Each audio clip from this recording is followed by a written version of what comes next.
Oh, Mr. Boo, this bridge under the art gallery, they open it, they shut it, they open it, shut it, and it's shut again. So now we're going to have to go right round the head by the end of the art gallery through where the urban forest is going to open. This adds 10, sometimes 15 minutes to just getting around there to the bike shop.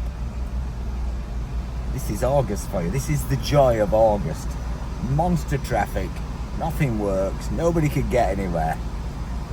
It's alright if you're on the beach.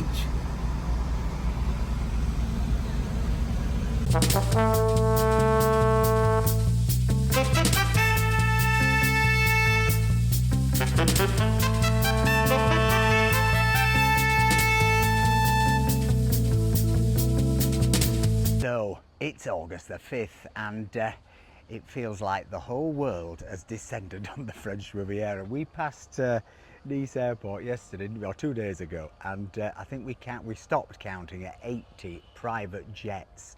And when I'm talking jets, I'm not talking little things. I'm talking those private jets that go over the Atlantic, Lear jets, you know, the sort of thing Mr. Boo can afford. But yeah, it really is the time of year when you begin to feel incredibly besieged in this place if you live here, don't you? Yes. It's lovely if you've got nothing to do and you want to lay on the beach. But if you've actually got a life to lead, it is incredibly difficult, and I'm afraid it is every year. And well, I have to say, in the last couple of weeks, we've had a spectacular run of bad luck, haven't we, Mr. Boo? Yes, something like that. To put it mildly. But anyway, in this video, what we're going to do is we're going to take you down into Villefranche just to give you a flavour of just how busy it can get even on a midweek day in August. We're going to tell you about our little mishaps, in some cases quite big mishaps, but we're also going to tell you about our escape plan, because, well, you don't want to listen to us moaning about living in paradise for the next month, do you? No. You want to see us do something. So, well, we're going to do. So you can see here, even in the old harbour of Villefranche, just look at the cars lined up. There isn't a parking space to be had. I mean, you see people coming down here to get to even the sort of remote beach at the end here very early to try and get their parking space. Although isn't that gorgeous, that moke? Just look at that. Is it an electric one? There's new electric ones that are incredibly expensive. It's electric. We flirted with it, but there was no way we could justify the price, or it would take us, you know, on some of the big adventures we want to go on. But they are very lovely. But yeah, you can see the cars here. It is absolutely jam-packed. In fact, I cannot see a single parking space. These are residents only, blah, blah, blah. And this, as I say, if anything, is the quieter bit, isn't it? Yes. What was your little local difficulty in the last 2 weeks that would seem to trigger our run of bad luck? Well, it is localised. It's localised to one toe. Localised anaesthetic. Localised anaesthetic. I wish I'd got some anaesthetic. Now, what happened with your toe? Well, I was in the closet. that I don't believe.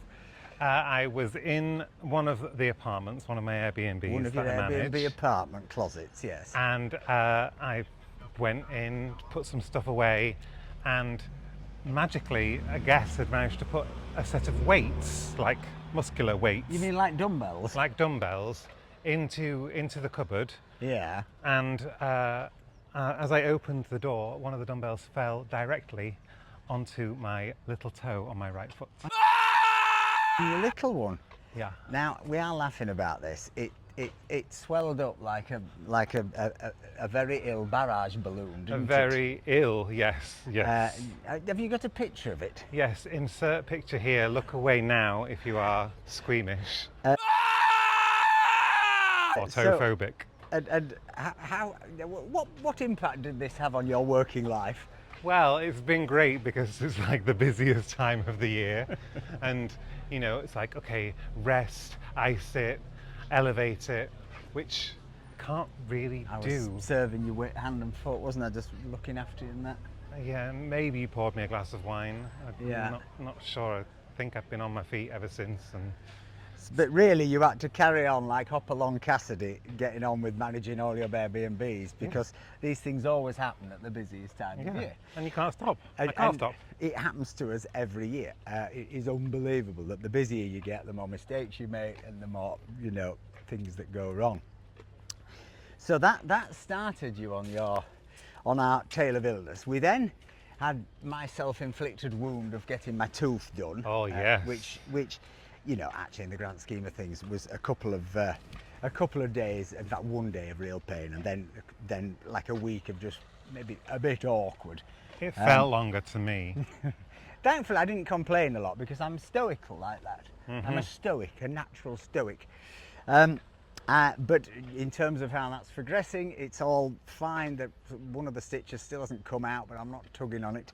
But I haven't had any pain with that. But what did happen, whether it's connected, I suspect it probably isn't connected at all, is I went down with a stinking chest infection. Insert cough there.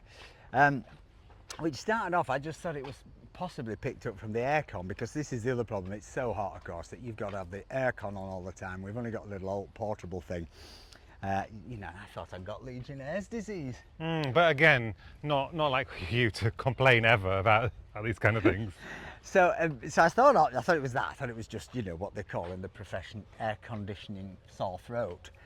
But it definitely wasn't, because I then got wheezier and wheezier and feverish, and I felt absolutely rotten for about 10 days. Anyway, today I've re-emerged like a butterfly from the chrysalis, or a slug from the Gorbio Slugfest, and I even had a swim today. So that's got us over that bit. But then, Mr. Boo, you had a transport disaster, didn't you? Yeah, not only could I not walk on my feet, my trusty steed let me down. Yeah, his electric scooter. We should say that, you remember a couple of years ago we did a video about Mr. Boo getting a fully electric, technically 50cc eSIM fiddle scooter. And in fact, we've never really got round to telling you what we thought of it. I think you'll probably get some picture in this. But about 6 months ago, you had a battery fail, didn't you? Yes, at the start of the year, I guess when we were back from Barcelona, the battery failed mysteriously. And it was still under warranty. Yes. So what happened? So we took it into Nice and they said, oh yes, it's definitely the battery. Just leave it with us and we'll send it off and repair or replace the battery. So this is the problem, is that even though the shop in Nice are very nice and they're very good at mending other scooters, for stuff like this still, they're having to send it back to Sim France, aren't they? Yes. Not the whole bike, just the battery. So then it came back and they said they'd mended it. Yes, and it was definitely the same battery. And that took about 10 days, 2 weeks. It took 2 weeks, and then we carried on, and we'd gone into Beaulieu for dinner, hadn't we? And we were driving back from Beaulieu. Oh God, yes, and we were right next to a subscriber on the pavement when the thing lost power completely. It just dropped zero. It went from like 50% to like warning sign for about a second, and then and gone. a subscriber was on the pavement, said to us, "Keep running up." We weren't in the best mood, and said she really loved our videos. And I'm going, she said, "Have you really broken down?" I went, "We've really broken down." And you pushed it home, or you pushed it home. I made sure that no traffic, you know, got in the right. I was wearing my gilet jaune, and so that was that. It was then sent off again. This took another 2.5 weeks. No, this took a month. Oh my God! I didn't have the scooter for 4 weeks. 4 weeks. So he's on his electric bike. Then it comes back. It's working. And the battery's been working ever since, hasn't it? All great, fantastic. Until then, what happened? My button this broke. Last week, your button broke. Your starting button. My starting button broke. Which we figured out we could probably mend ourselves, but of course we had to wait for the part, so that took 4 days. 4 days, so that wasn't too bad. And then we set about mending it ourselves, because of course it's August, and if you know anything about the French Riviera in August, you'll know that it's not the best time to get things mended. No. Or anything done at all, because everyone's on the beach. And we fitted it. Yes, we did. We did a great job. And we made it work. So that was a result. Very annoying this, that usually you can walk around into the village via the Citadel on this pathway. It's very lovely. But they've closed it for renovations, which the renovations are a good idea. I'm not sure doing it in August is the best idea, are you? Doesn't seem to make sense to me, but who am I to question these things? Anyway, let's clamber up round and take you into Villefranche and see what's happening. So that was your transportation woes. Oh, this weekend, a fridge died. Fridge died, a big American fridge died. Again, you know, if guests are paying a lot of money, the last thing they want is to be in a, or if they're paying a reasonable amount of money, in an apartment of this heat with no fridge. Now you think, well, just go to a shop and buy a new one, but of course, in the modern age, it's not always that easy to do that, because you go Darty or any of the big chains and you're often having to order them, aren't you? Then you can't just walk into the shop and put it on a trolley and walk out. No. However, we know a shop that we call MDMA. It's not actually MDMA, I think it's called MDA, isn't it? MDA. And it's a sort of white goods shop near Lidl. Get the picture. It's pilot high, sell it cheap. But often there's a fair few brands there, aren't there? Maybe not the fanciest bits, but you can actually walk in, pay your money, and if you've got a van, stick it on the back and drive home with it, and that's quite rare. So we took Grandy Pandy to MDMA in the hope that we could get a fridge in him. We chose the right, or you chose the right fridge that the owners wanted and that worked for the space, but that wasn't going to work in Grandy Pandy. No, it is quite an enormous fridge. So we had to, you had to order it, didn't you, to come the next day. Yeah. Now this is a hugely high risk. We've had so many times we've ordered things from particularly some of the very well-known bigger brands, and they just don't show for weeks. Yeah. Do they take the order and they say, oh yes, we'll deliver it tomorrow, and then absolute bullshit sets in because they didn't have it in stock. So we were a bit nervous, but what happened? They turned up the next morning at 11 o'clock. On time, delivered it? On time, delivered it, installed it, took away the dead one. So full marks to MDMA. Can't guarantee that'll happen to you, everything's different, but it's quite rare these days to have a shop you can just go in. I like how Miss Twiggy has moved into her bag. We decided that making her walk was not a good idea. The video would have taken 7 years to film. She's not a great walker. Are you? But you are lovely. You going to sleep? It could be a little busy because there's a cruise ship in there. It's not one of the super big ones at all. It looks like the old Tui Thompson one. So that's not massive. Ow. Another thing we discovered in our last 2 weeks, which was a positive, wasn't it? Yes, indeed. We were in Nice. It was yesterday actually. I'd been to the gym for the first time in a week. I think I said, oh, let's have a wander around, and we quickly realised that even in Nice in August, it's just so busy, and it was just, I know it sounds irrational, but it just does your head in. You can't move for people who don't know where they're going and bump into you and blah, blah, blah. Anyway, leaving that aside, we made a discovery because there's a street that has been there a long time, very famous, Rue Catherine Seguin, which is sort of at the top end of the antiques district, isn't it? Yes. And it was named after Catherine Seguin, who was the famous woman who, in the siege of Nice, allegedly bashed somebody over the head with a wash stick or something, didn't she? With the rollers. Showed them a bottom. It showed them a bottom, it was all very Coronation Street, sort of Hilda Ogden, Elsie Tanner, now in the street. You never have been able to keep a fella all to yourself, have you? So you get your own back by trying to pinch everybody else's. Well, I'll tell you one thing, madam, you're not having mine. But it involved the siege of Nice. Anyway, so this is Rue Catherine Seguin. Now forever it's just had antique shops on, and there's been a little sort of quiet and stuffy.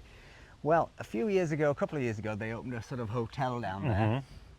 And then gradually, more and more restaurants and cafes have opened, including this one. Now, what's it called? Well, we're calling it the Cave de Pexus. But I think we're calling it the Cave de Pêche. We think it's a play on words, so it's probably only stupid English people who call it Pexus. Do you think? I think a lot of people call it Pexus. Right, I have no idea. It's part of a small chain. I think there's one off Jean Médecin and there's one in Rue Bonaparte. Now the one in Rue Bonaparte is quite expensive. Definitely not a cheap lunch. This one was offering a lunch for €15, 2 courses, with quite a lot of choice of starter and then a choice of main of, what was it, carpaccio of salmon? Yeah, salmon tartare. Salmon tartare. And then pulled beef bao. Pulled beef bao, which was like a bun, steamed bun. So we went there for €15 and I had, as a starter, a sort of carpaccio of seafood. Dried seafood. Dried seafood, which I'd never had before, I have to say. I think that's probably my ignorance. I think it's not that rare. But anyway, long story short, it was really, really good. And superb value for that. Now, it's not a vast lunch, but it is really, really flavoursome. It's a really nice place to sit. We got away from all the crowds, didn't we? It was nice. It was nice. Took them a bit of a long time to bring the bill, but that was my side issue. But really, with 2 glasses of wine, which were only €6 each, which is pretty good going in that part of town, because it's quite a nice bit of town. The whole thing and 2 coffees came to like €52 or something, didn't it? So we're a bit reluctant to recommend it because we won't be able to get in now. But at the minute, with that €15 lunch, it's very good value. Isn't that Elton's yacht, Tiny Dancer, just coming in? It might just be. I actually think it is. This could be quite funny. Every year people get a little bit of Instagram of Sir Elt getting off his Tiny Dancer because for some reason he can only dock it here. I don't know why, but he just seemed to always dock it here and get off and get into the people carrier. But it did look like it. But Elton likes to, obviously he's got his house here, but he likes to go down to Saint-Tropez. Yeah, is it? I'm really not sure. And the kids are getting on. I think it could be, but it may not be. Who's that up there? Zoom in more, see what we can see.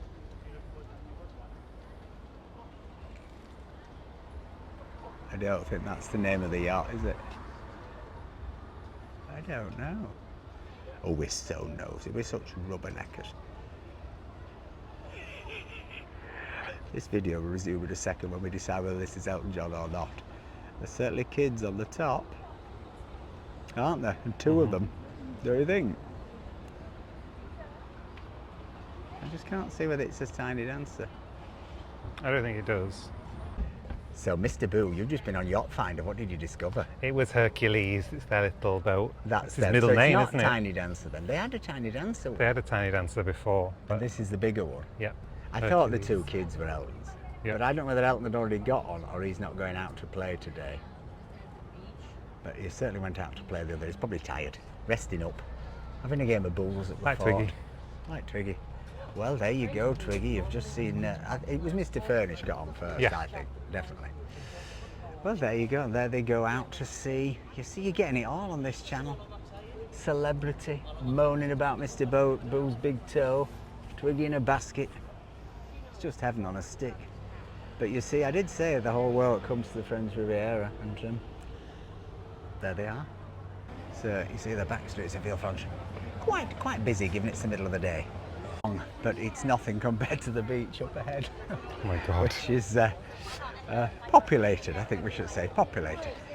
You can see, particularly when there's a cruise ship in, what you tend to get is cruise ship people get on the train up there in Villefranche, hopefully avoiding the pickpockets, and then walk back along the front to the boat. So it becomes a bit of a catwalk, this, to put it mildly, but it's hardly relaxing. But hey, it's how it is. You know, in the end, we're very lucky, we're very privileged, as they say, to live in this place. And you know, you can't keep it all to yourself. And it's a tourist town. It always has been a tourist town in the time I've been here, and it hopefully always will be. And this is peak tourist season. And you know, I was watching something the other day about the sort of charging into entry point to get into Venice and to try and curb over tourism. But actually, the more you dig into it, you realise, A, they're charging a £5, B, there's no turnstile. It's not going to put anybody off at all.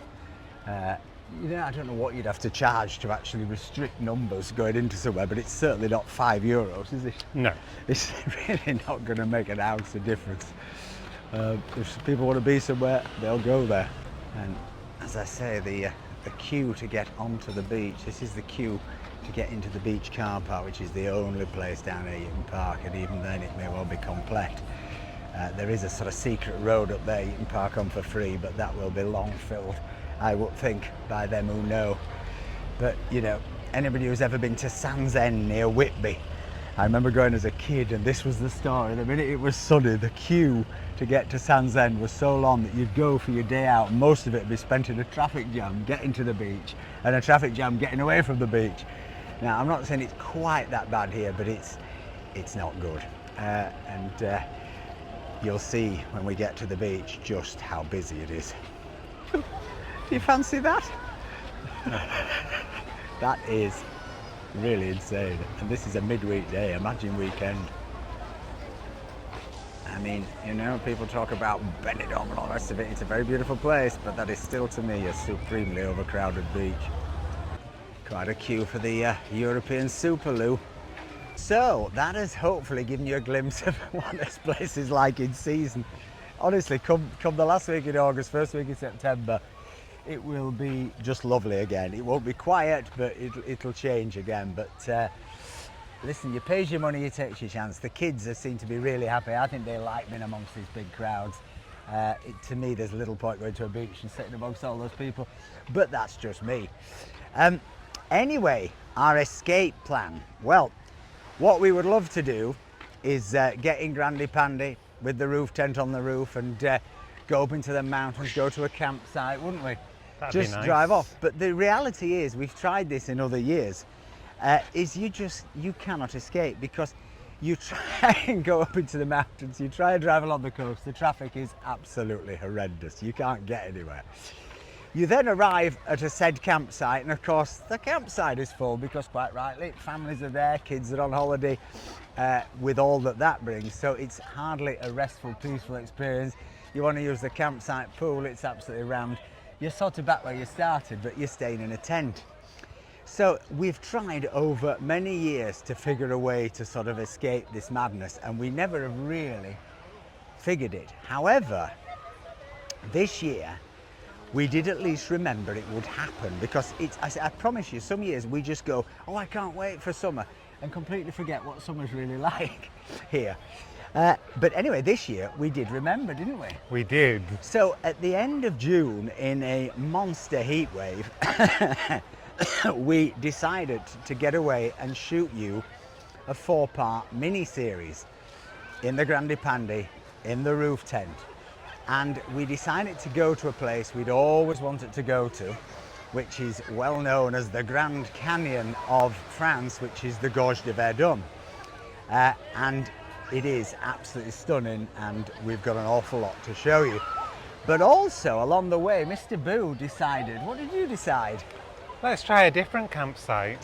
And what's unique about the campsite we decided to stay on? Well, we didn't need to pack much. Mr. Boo booked us onto a clothing optional campsite.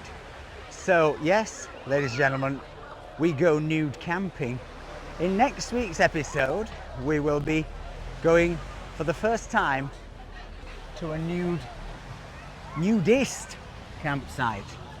And we've got a nice little mini-series, 4 episodes coming up for you, in which we experience that, show you the area around it, and then head to the Gorge de Verdun, where hopefully Mr. Boo gets, for the first time, to swim in the gorge. Gorgeous.